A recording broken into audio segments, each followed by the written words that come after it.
भगवान।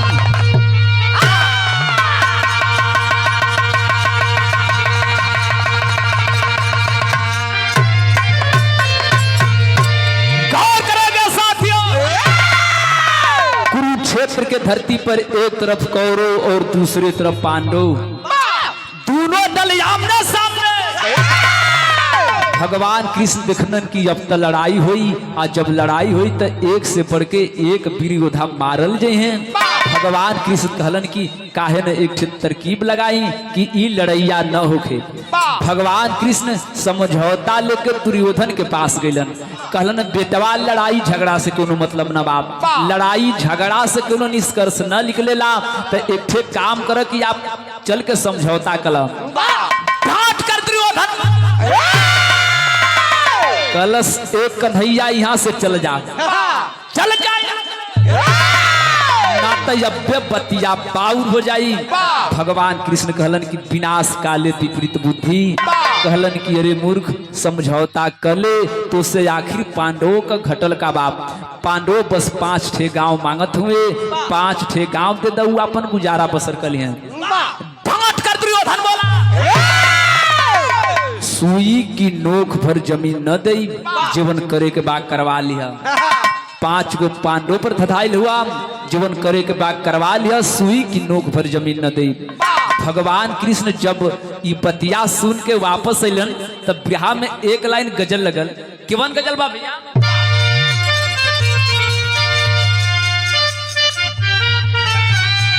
भाई अमित भैया ठीक है कहाँ पे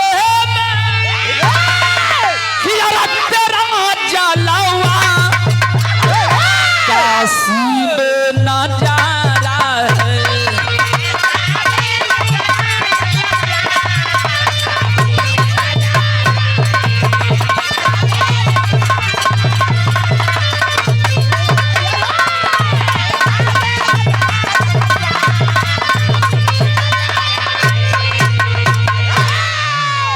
कहे कि काव्य में तेरा जलवा काशी में नजारा है। एक लाइन और स्वर्गीय रामदेव गुरु कहें कि यह भी हमें प्यारा है, वह भी हमें प्यारा है। लेकिन जब वीर रस का भाव आवे ना तो स्वर्गीय बेचन गुरु जी गावे, हम कोशिश कर जा सकेला। कैसे गावे कि इतिहास सदा गाता हीरो की कहानी को।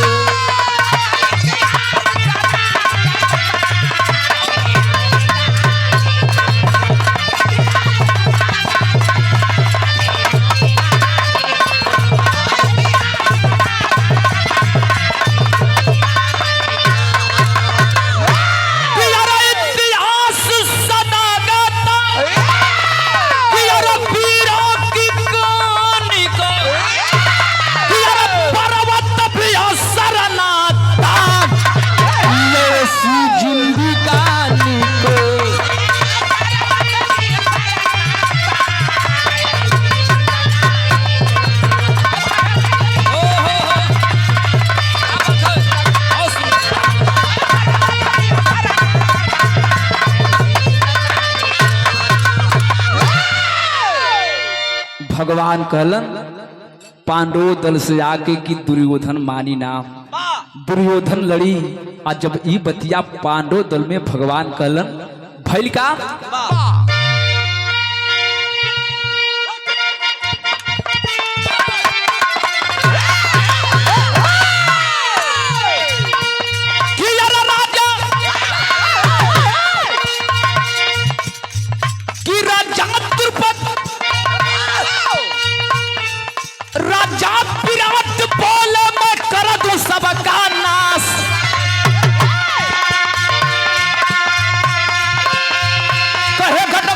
मिले न कोई का लाश,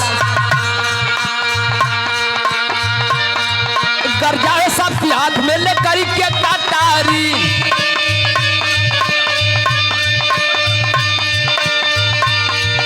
कर द्रौपदी हाथ में लेकर के कटारी,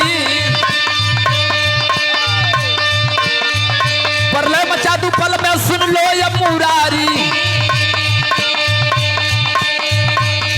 सहदेव बोले गगन का घमंडिया भी तोड़ू,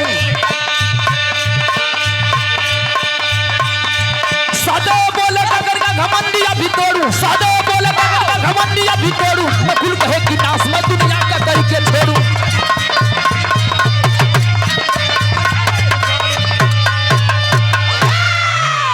गौर करेगा साथियों, एक तरफ कहीं राजा विराट, कहीं अर्जुन, कहीं भीम, कहीं नकुल, कहीं सहदेव। पांडवों दल में भी गर्मी उतने बा जितना दुर्योधन में बा। भाट कर भीम बोल पड़े, ए भगवान तू तन को मत घबरा, अगर लड़ाई हुई तब बात का जवाब बात से, गदा का जवाब गदा से। भगवान कलन की अब तक समझौलो बेकार बा। और बड़के भैया अमरनाथ उर्फ पप्पू हमारे बड़के कहलन की दोनों घर में दल बा, समझौले के कोनो मतलब न बा। बतिया होत बा, बतिया होत होत बात बात बात में आगे बढ़ गए। आज जब आगे बढ़ल तब बिरहा का हमारी पहली तर्ज लगल। केवन गीत बा भैया?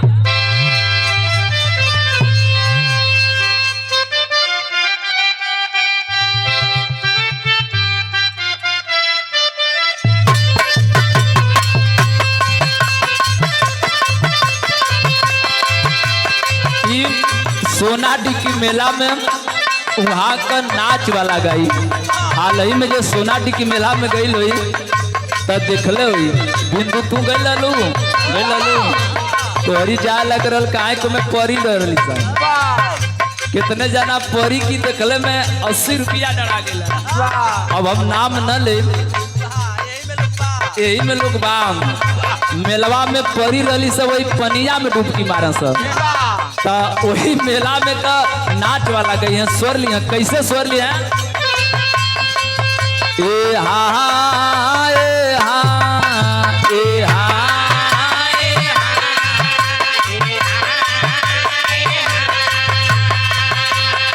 हा बोला बोला भगसरी माई की ए हा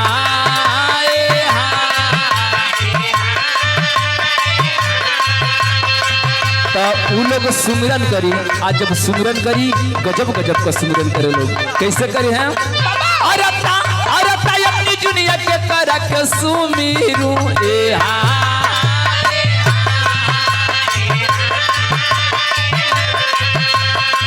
अरता अरता नहीं सुमिरन का दुनिया ए हा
तो मेलवा में गई।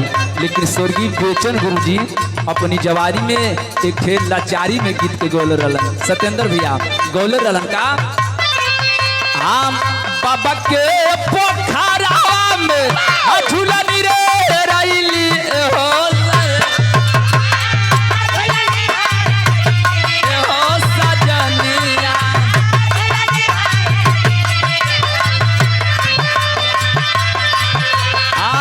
पोखरे में जल रे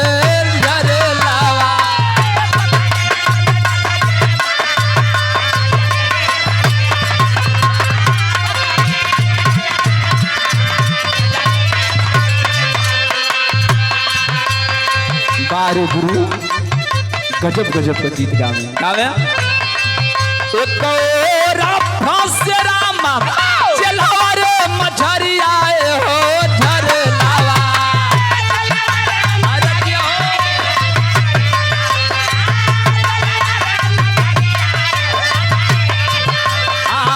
चलावा रे मछरिया हो झरलावा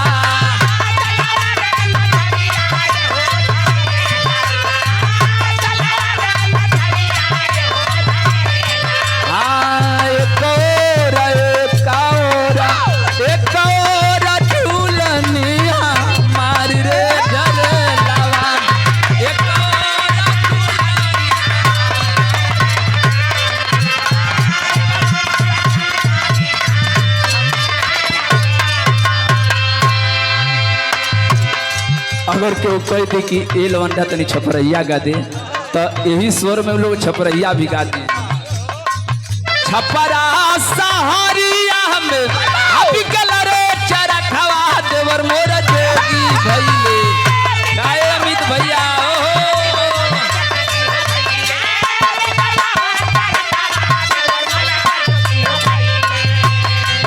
हाँ अभी कलर चरखवा देवर मोर जोगी भइले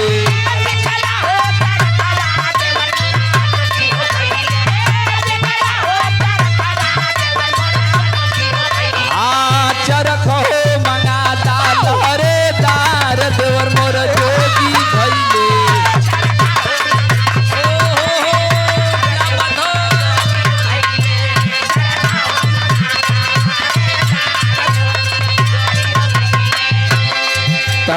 तो धुन तरजबाब आप लोगों के आनंद के लिए, लेकिन बिरहवा में भाव न बदले। पांडवों दल में सब लोग कहीं धनुष कहीं गदा कहीं बाण लेकर खुदत बाब, वही सबको कुदलका देख के एक छोटी मुकी लड़का बाब कलश माई रे हमहू लड़े जाई। माई कलश की पेटवा अब तोरू मरिया लड़ले कर न बाब, अब तोरू मरिया छोट बाब। लड़कवा कलश की माई हम लड़े जाई। माई कलश कि बाबू अब तोर उमरिया कम है, घरवा रहो पढ़ाई कर धनुष बाण विद्या सीख तब लड़े जाइए। कलश की ना हम ना जाए, हम ना मानब। माई हम जाए तब माई से कलश की माई एक काम बा कि हम जाए तो लड़ब के कराउर से। माई कलश की जो बेटवा लड़ाई में जवने टीम कमजोर पड़ी वही टीम की ओर से तू लड़े लगी। लड़का गई कुरुक्षेत्र में, आज जब गई तो एक बात कहलस, का कहलस?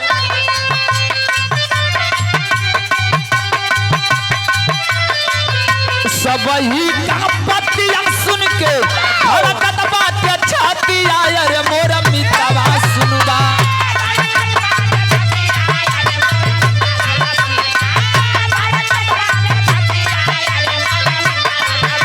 हाँ बोलल बा सुगनवा देवने पारी रे मोर मितवा सुनबा।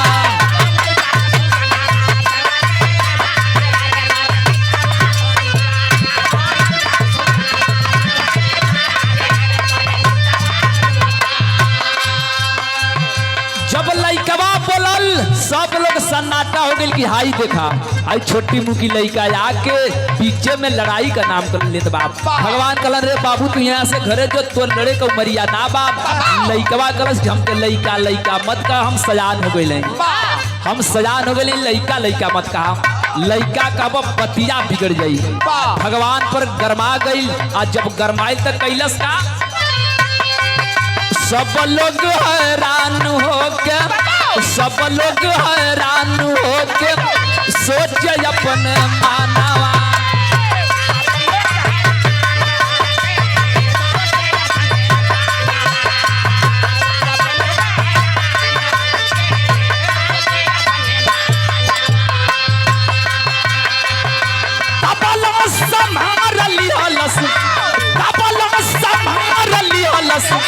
धनुषा पे पानावा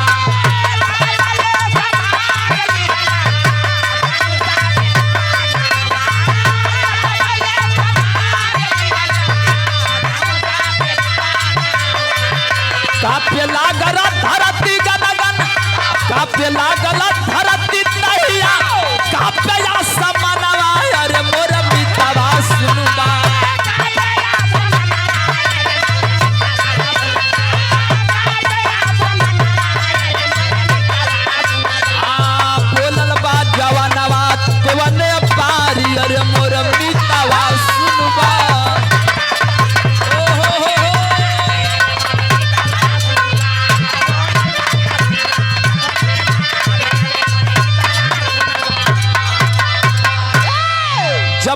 भगवान के इतनी बतिया सुनलस उ क्यों औरी लइका न बा बल्कि भीम का लइका घटोत्कच और घटोत्कच के लइका बराबरी करल। अरे बनवा निकाल के धनुषिया पर चढ़ा लियलस। कहलस अरे भगवान तू कहत हम बनवा के तोके कमाल दिखाई। भगवान कहलन कि बनवा के करबे का। कहलस कि एक के बार मारब पूरा धरती जलमग्न हो जाई आ जब चारों ओर पानी हो जाई कहीं धरती रहबे ना करी त लड़ैया भगवान कहलस कि कहीं ई लइका लइका में लइकाई कही के कमवा मत गड़बड़ा दे। कहलन बेटवा रुक जो बेटा रुक एक ठे बात बताओ। का कहलन बिरहा की सही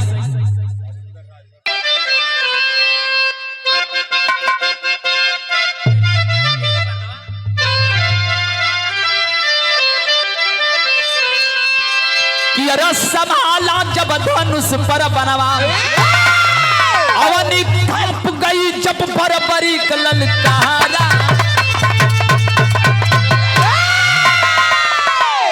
अवनी कांप गई जब बरबरी ललकारा संहारा जब धनुष पर बनवा। यही गीतिया के स्वर्गीय बुल्लू जी टेरी में गावे। कैसे और मोर राम नैनों में पृथ्वी राज बस गए और मोर राम नैनों में पृथ्वी राज बस गए। छत्री वंश विभूषण दिल्ली के सिरताज नैनों में पृथ्वी राज बस गए।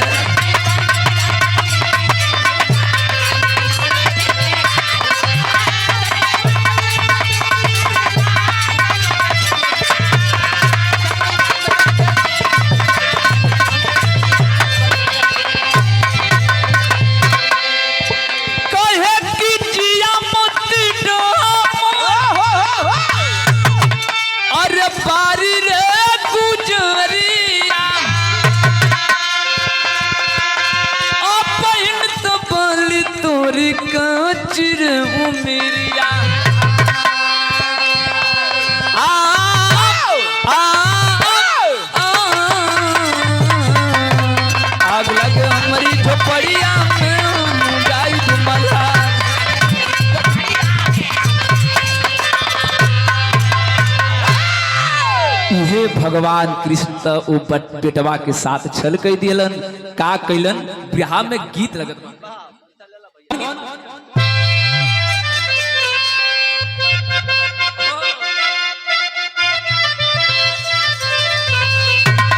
कि अरे काहे बालू तना उतराई सुगिया। कोनो नई नई लड़की का गवना होखे वाला रल लड़किया कलश की हम गवना जाइब हम गवना जाइब हम गवना जाइब। ओकर सहेलिया कलश का घबराई लो का है परेशान हो एक दिन तो जइही के बाद का कल कि अरे काहे बालू तना उतराई सुगिया कवन कदी निग चाइल सुगिया।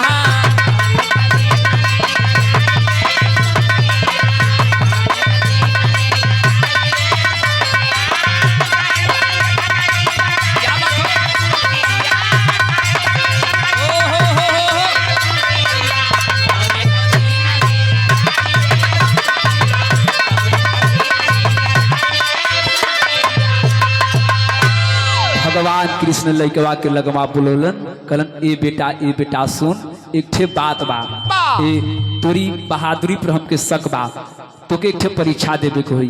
भगवान श्री कृष्ण कहलन का कहलन कि अरे काहे करत लयतना बिरताई ए बेटा कि अरे काहे करत लयतना बिरताई ए बाचा कहवा बचला प्राण जाई ए बाचावा।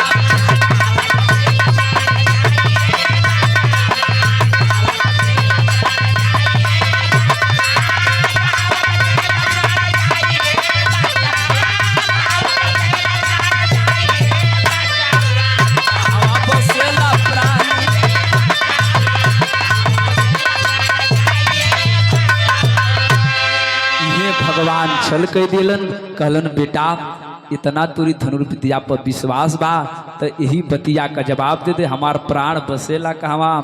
बाहरी वह बर्बरीक धनुषा पर बाण उठलस आ कैलस का कैला कि अरे पीपरा के पत्ता यहवर परस दबवल।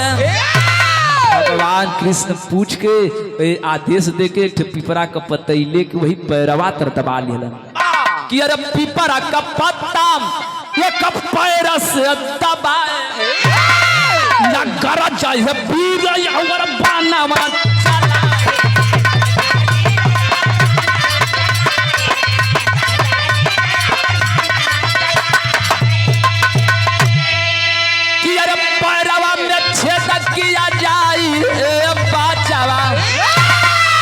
काधा मुस्काए देख वीरताई ए बाचावा। भगवान श्री कृष्ण भी कांप गइलन कि अरे वाह तू तो सचमुच वीर है रे। पूरा पिपरा की पतैया के छेद के बनवा आके भगवान श्री कृष्ण की पैरवा के चूम लिया। भगवान श्री कृष्ण घबरा गए कि अगर यह लड़का महाभारत की लड़ाई में चला जाएगा तो हमार कोनो उपाय काम करी ना। भगवान श्री कृष्ण कैलन का विरहा में एक लाइन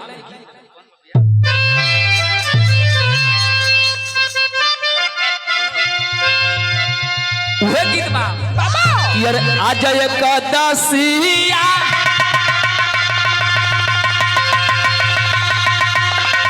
बिहान दुई दसिया तेरसिया के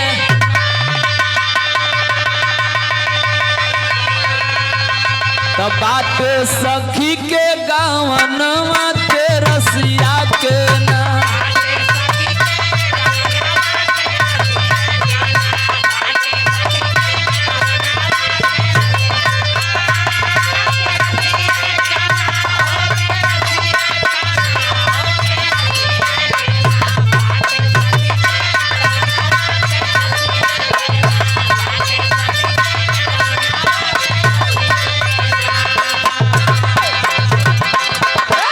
लेकिन स्वर्गीय बेचन गुरुजी ये गीतिया के गावे कि अरे आंगना बहोरी द्वार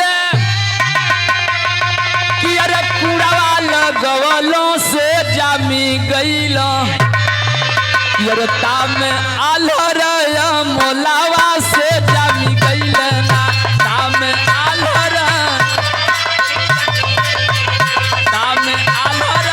मोलावा से जामी गईले ना।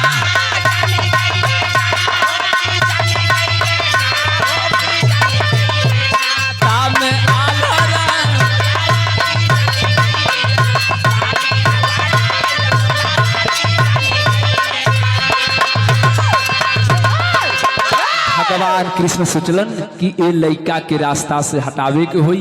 भगवान श्री कृष्ण कैलन का कैलन कि देखी के हालत का ढंग सोचे अपन मनावा लागत बाटे ना। जंगी नवा जवानावा लागत बाटे ना।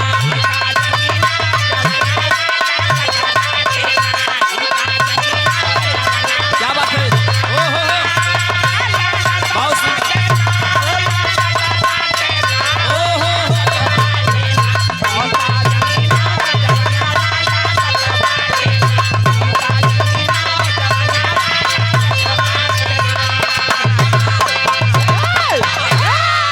देखी के हालत का धाया है भवानवा। भगवान श्री कृष्ण रतिया का अपने महल में अलन जरूर, लेकिन भगवान श्री कृष्ण का नींद न आवत बा कि देखी के हालत का धाया भवानवा। सोचे काल होई काई जंगी बाजवाना।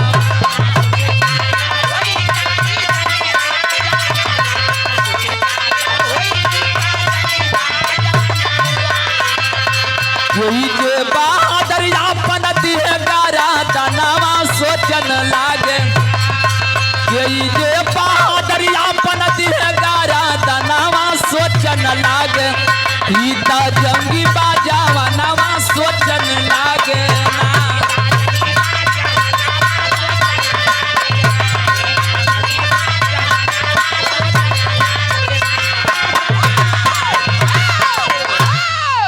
सुबेर भइल ना, भगवान जब कुरुक्षेत्र के मैदान में गइलन, बड़ा मनमा उदास बा। सवाल कर दिया अर्जुन, अरे भगवान ई खामोशी का कारण का बा? भगवान कृष्ण कुछ बोलते ही न हुए। भीम जी जाके पूछे लगल, केहू कुछ बोलत न बा। अंत तो गतवा ऊपर बरिक लैकवा गयल, कलश स्वामी लड़ाई शुरुआत कब से हुई? आखिर इतना खामोश के वहां पे भगवान श्री कृष्ण कहलन, रे बेटवा ई कुरुक्षेत्र का माटी एक थे बलिदान मांगत बा, एक थे वीरे का बलि मांगत। भगवान का बतिया सुन के पांचों भाई पांडव तैयार हो गलन। आ कहलन का कहलन, बिरहा में एक लाइन और गीत लगल बिया।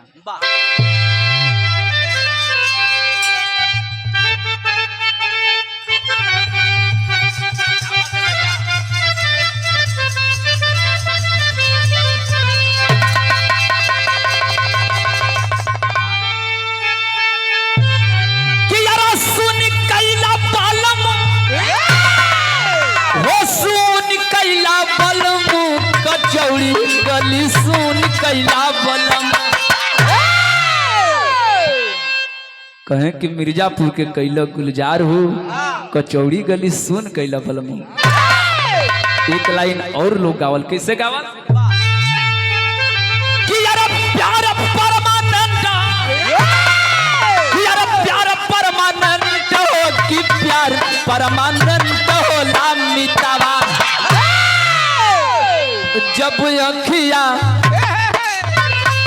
जब अखिया करेले एक्सीडेंट हो कि प्यार परमानेंट हो लामितावा।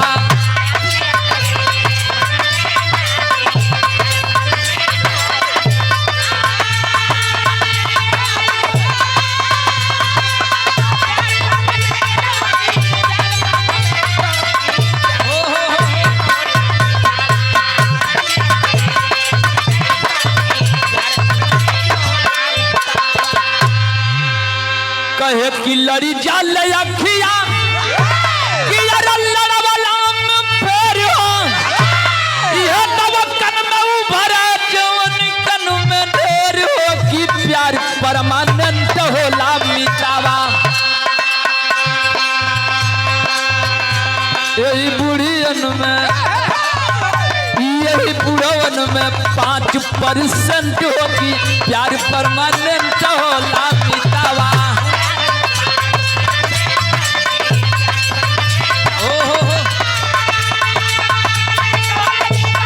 क्या बात है, बहुत सुंदर भैया।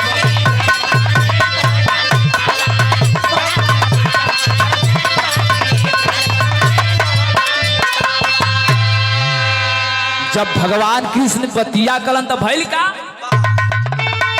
कि अरे भीम बलवानवा, कि अरे भीम बलवानवा की बोल पड़े भीम बलवानवा।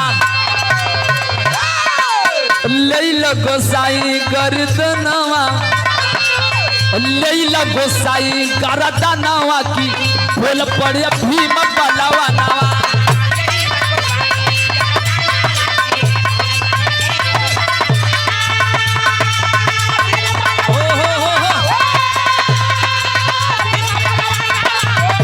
क्या बात है।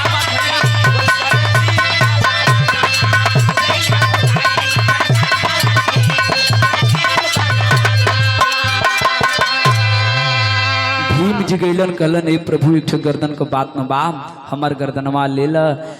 डांट कर बोले भगवान। भीम जी पागल भइलुआ, तू प्रतिज्ञा कैले रहल कि जीवनी ये जंघा पर दुर्योधन द्रौपदी के बैठेले है, वो जंघा के अपनी गदा से मार के तुरब, अगर तुहार बलिदान हो जाई तो तुहार प्रतिज्ञा झूठी हो जाई। अर्जुन कहलन भगवान तो हमरे काहे न ले लेत हुआ? भगवान कहलन कि तू वीर थोड़े हुआ, जो समय तोहलन के खांडव बन गयल तो तू मेहरारू बन के सबके नर्तकी नचावा। हम वीर का बात करते हैं, वीर का पारा पारी पहरा पारी सबके टालत गइलन। अंत में वो लड़का बरबरी खड़ा हुआ, और जब खड़ा भइल तो भयल का कि अरे अंत में पारी कि अरे पारंपरिक का पाई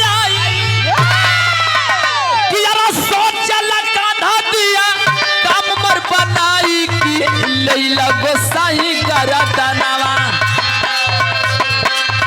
लैला गोसाई गरदनवा काटे का धडोलल बाई मनवा काटे का धडोलल बाई मनवा की लैला गोसाई गरदनवा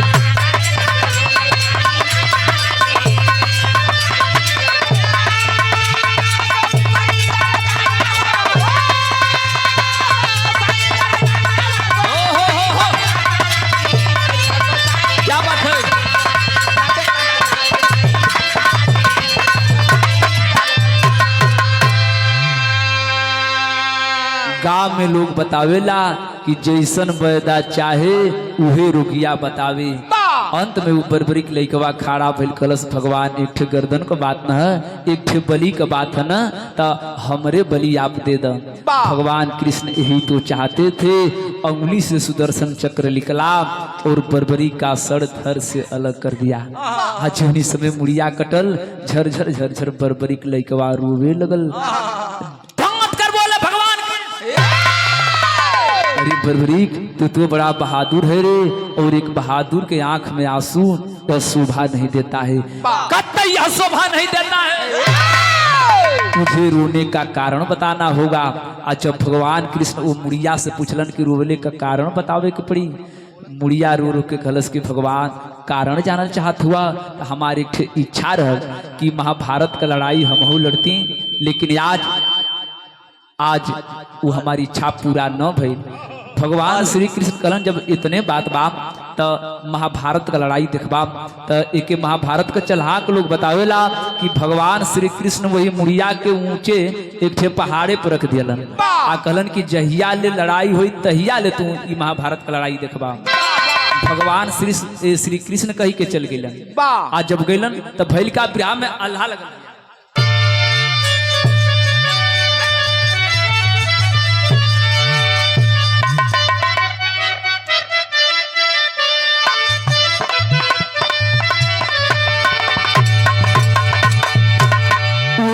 अल्लाह का लाइन बा समय के पाक कभी लिखलन समय बड़ा मूल्यवान होले। समय केहू के छोड़लस नाम कैसे कि अरे राजा न लजी कजहिया कि अरे बिगड़ल समय मितावा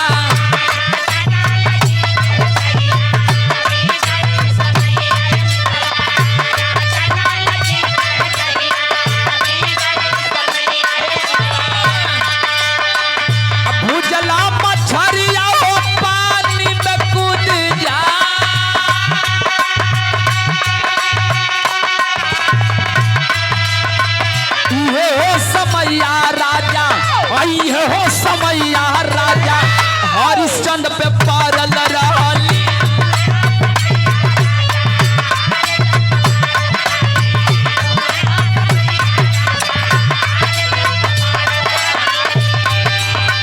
तिरिया से लिहल चरवे फरा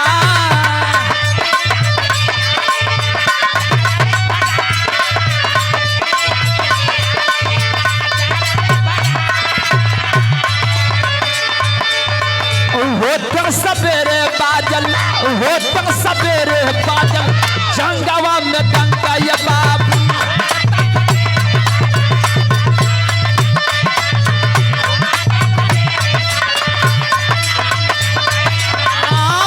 बड़िया पीर चले धनुआ उठा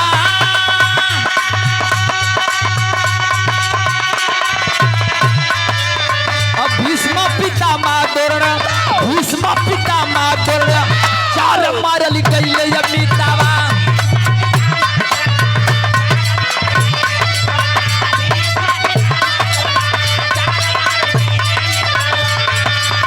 शकुनि सल कर्ण जैसे वीर मारा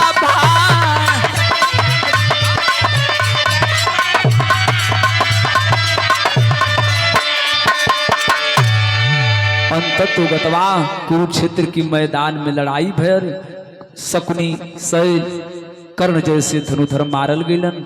अंततो गतवा भैल का अल्लाह में सदर लगल।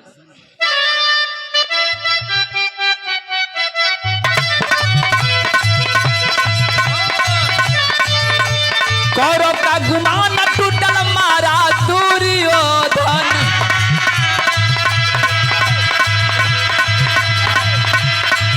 अरे कौरव का गुमान टूटल मारा दुर्योधन।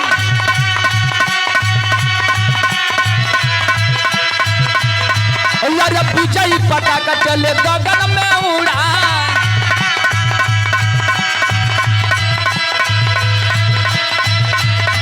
यार तबले पाछो भैयन के घमंड होई गईले। यार तबले पाछो भैयन के घमंड होई गईले।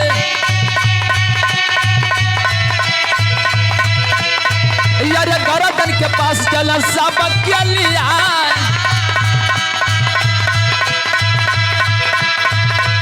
रामा रामा हो रामा।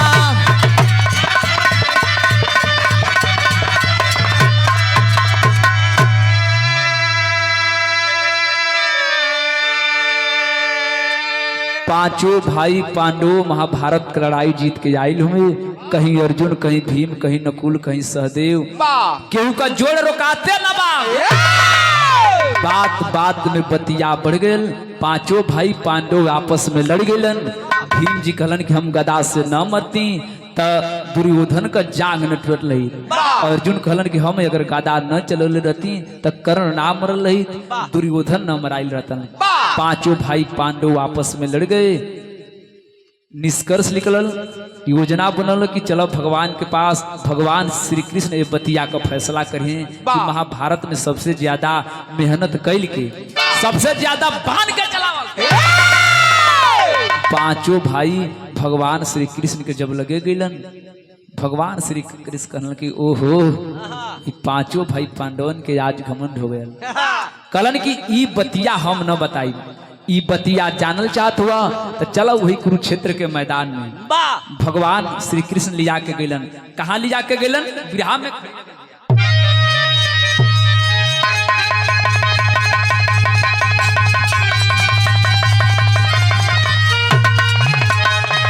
कि अरे गर्दन के पास चलो सबके लियाई हो। कि अरे सारा दशतान तब कन्हैया जी बताई हो सारा।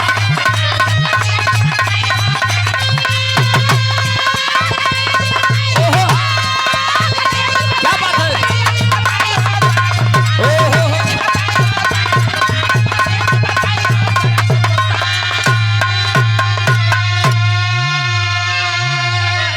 भगवान श्री कृष्ण पांचों जना के लिया के वही गर्दनवा मुड़िया के पास गईलन।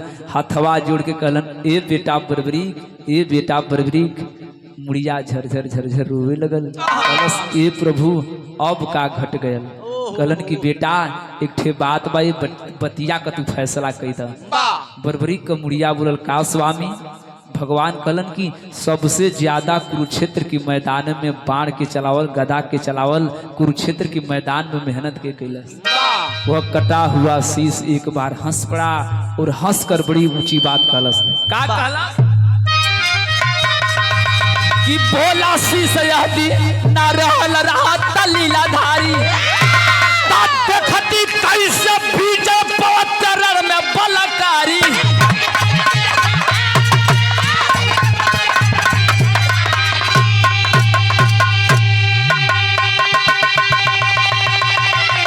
रथिया का रसिया भाई के लिहाला बचाई हो। कि अरे सारा दशता तब कन्हैया जी बताई हो।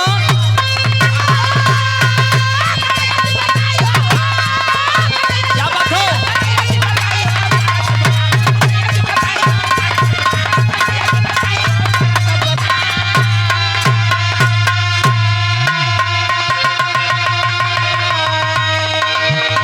बर्बरी का कटल हुआ शीश से ही कहा कि भगवान हम केहू के न गदा चलावत देखली न केहू के बाण चलावत देखली।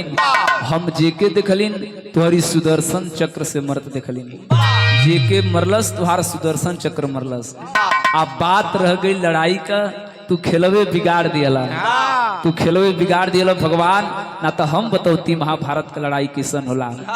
बिरहा में आखिरी लाइन ये हम बिरहा गौलिन का है, क्योंकि महाभारत में भी बर्बरीक जिंदा था और आज भी जिंदा है। बर्बरीक का पूजा होला कहवा भैया कि उड़ीसा राज्य में जइबा तो खाटू श्याम महाराज जिनकी सिर का पूजा, हारे का सहारा खाटू श्याम हमारा, जेकर केहू न ओकर खाटू श्याम भगवान दीन मोहम्मद राम सेवक धन जीवन की है लीला, स्वर्ग विराज बेचन जी का जोड़ी कोई न मिला। और यह सम्मान पुनः दूसरी बार हमारे गाय धन जीवन की है लीला, स्वर्ग विराज बेचन जी का जोड़ी कोई न मिला। संहारा जब धनुष पर बनवा